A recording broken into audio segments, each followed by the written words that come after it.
Jaya Radhe, Jaya Krishna, Jaya Vrindavan,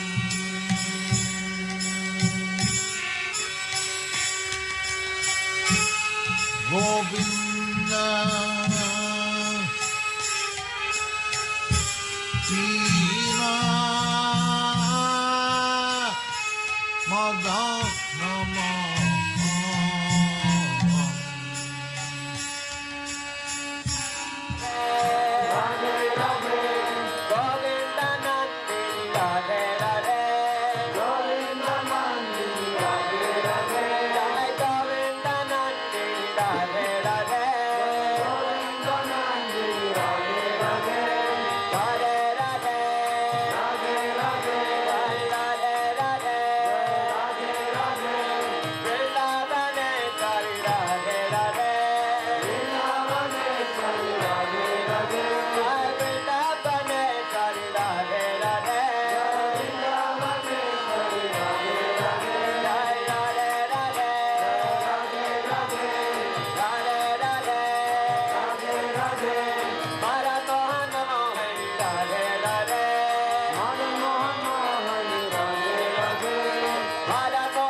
Sri Vrindavan Dham ki Jai. Sri Yavat Dham ki Jai. I'm very happy to be here with you all at this very, very sacred and very profound, deep, transcendental place, Yavat. This is where Srimati Radharani lived when she was married. We know from Srimad Bhagavatam that Krishna lived, well, Krishna appeared and had his early childhood pastimes down in Gokula across the Yamuna from Mathura. Then when Krishna was about 3 years and 4 months, then they moved to Vrindavan, where our temple is, that area. And then when Krishna was about 6 years and 8 months, then Krishna, Nanda Maharaj, Mother Yashoda, everyone, they all moved to Nandagram, which is just a few kilometers away, perhaps 4 or 5 kilometers away to the east. So Srimati Radharani, she appeared in a place named Raval, which is near Gokula. And then when Krishna moved to Vrindavan, she and her family, they also moved to that area. And then when Krishna was 6 years and 8 months, they moved to Nandagram. So Srimati Radharani and her family, they moved to Varshana, where we're going tomorrow. Yes, they moved to Varshana. also near Nandagram, 6 or 7 kilometers south of Nandagram. But then at some point, after moving here, Srimati Radharani was married. Now, who could marry such a person as Srimati Radharani? We might think that it must have been Krishna. Krishna married Radharani, but we're sorry to disappoint that Krishna and Radharani did not marry, but rather by the arrangement of Purnamasi. Have you heard of Purnamasi? She is Yoga Maya. She is the presiding deity of the internal spiritual potency, the Leela Shakti. Well, Leela Shakti is part of the internal potency. She is the presiding deity, so she is overseeing all the pastimes and making the arrangements for different things to happen in the course of the pastimes to make it all more exciting. So Purnamasi, she arranged for the marriage of Srimati Radharani, not to Krishna, but to another young man named Abhimanyu. And do you know the name of the mother of Abhimanyu? Yeah. How many of you, put your hand up if you know who is Abhimanyu's mother? Okay, so you're a little new to these things. Abhimanyu's mother is named Jatila. Her daughter is Kutila, who is the sister of Abhimanyu, sister-in-law of Radharani. Jatila is known as Jatila because she has a big jat. You know what a jat is? Yeah? Big hair. Not a French hairdo, but just a big tangle of hair. Big mess of hair which has all got glued together from years of being unattended, and this is called a jat. So she is Jatila because her jat is the best or the worst. And it reflects her character. She is the worst. She is Radharani's mother-in-law, and she is the original mother-in-law, if you know what I mean. Now, I'm sure some of you are mothers-in-law, but you're devotees, you're very nice mothers-in-law. But Jatila is the other type of mother-in-law. She's very touchy and very nosy and always got something to say about everything. And Radharani's always doing the wrong thing, like that. This is Jatila. Yes, so we know that in Vrindavan, the highest pastimes are those of Radha and Krishna, the conjugal pastimes. And one very special aspect of those pastimes is that it is very difficult for Radha and Krishna to meet. We know when Krishna played his flute on the Sharad Purnima, which we observed a few days ago, Krishna was down at Vangsivat, down by the Yamuna. Krishna played the flute in the evening, and the gopis had to come out, and it was very difficult. Very difficult. Their family members tried to stop them particularly, and many obstacles were there. But generally most of them, they came out. A few, they were not able to come. So it's difficult in Vedic times for an unmarried young boy to just associate and spend time with an unmarried young girl. In Vedic times, this was unheard of, actually. It was a scandal.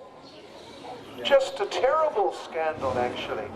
And if it happened, then either she might have to marry that boy, or she would never be accepted to be married by anyone.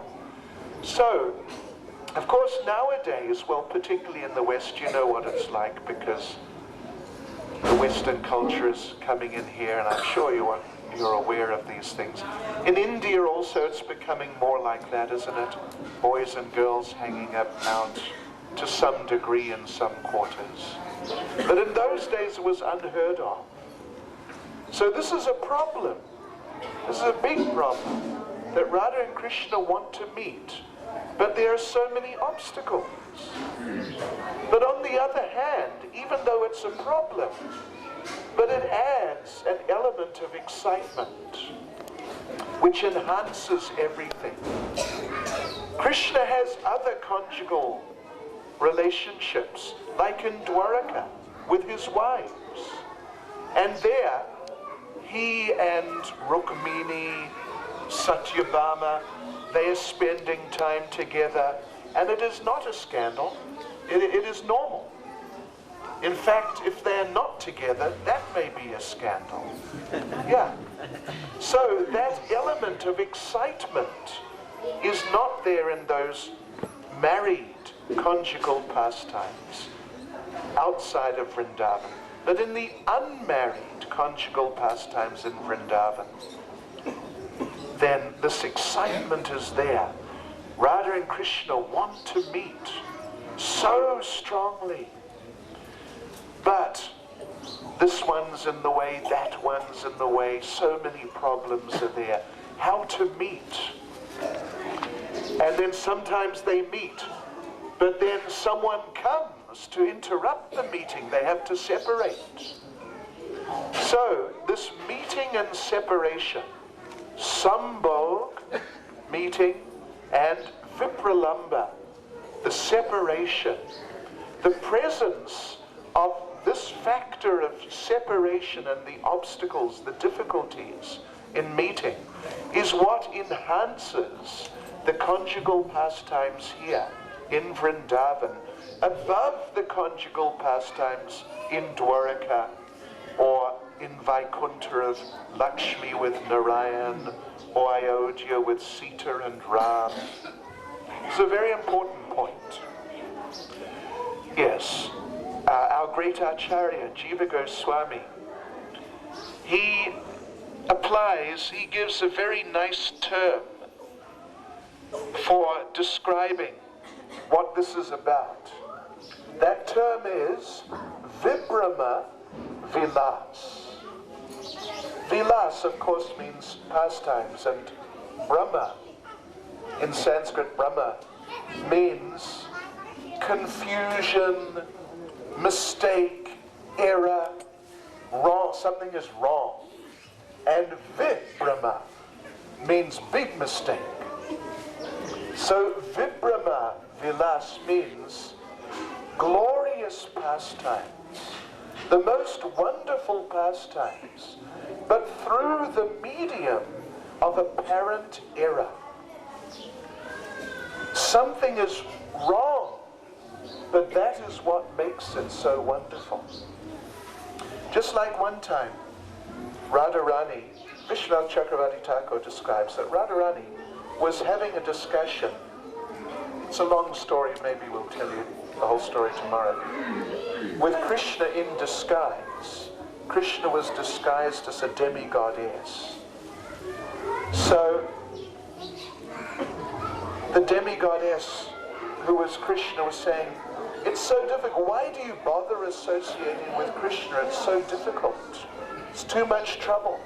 Just stay with your husband Abhimanyu and be happy with him. And Radharani said that if Krishna and I could be together all the time, if there were not the obstacles, it would be so boring.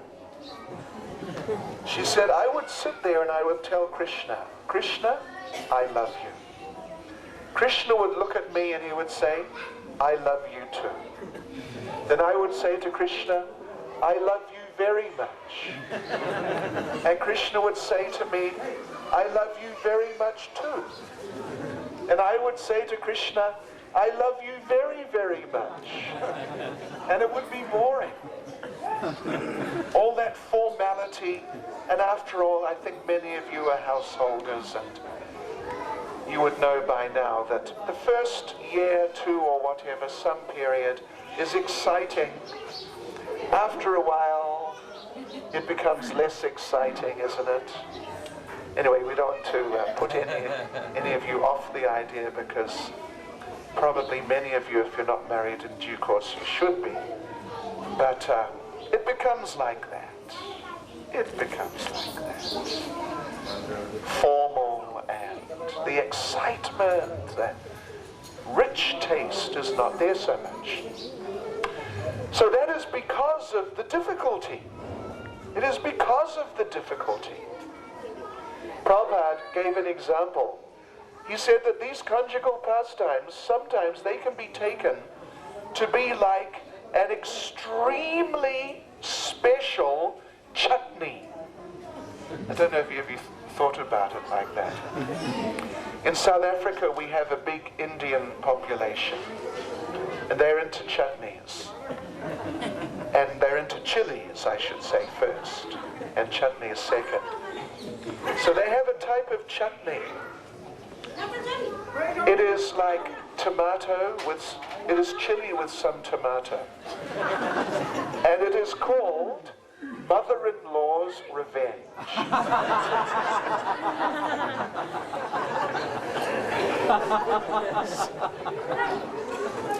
So Prabhupada said, sometimes these pastimes, because the obstacles, sometimes they're very great. Sometimes it is extremely difficult for Radha and Krishna to meet. And they cry. And they feel transcendentally extreme pain. So like the chili, if you have a chutney, which is a chili chutney, so hot you can barely manage it. But Prabhupada said, on the other hand, it is so sweet you cannot resist it. This is the nature of these pastimes. So much difficulty. It's just sometimes it's Radha and Krishna just don't know what to do, how to meet. But they have to meet, and they do meet, because the sweetness, the richness is unsurpassed. So now, what to speak? This is like in the Rasa dance, which is in Vrindavan, before they came here, when Radharani was not married. Now what to speak of the obstacles when Radharani was married? You know, by Vedic standards again, the young unmarried boy to meet the young unmarried girl and spend time together, going for a walk together. This is not on. But with the unmarried young boy and the married young girl, how bad is that?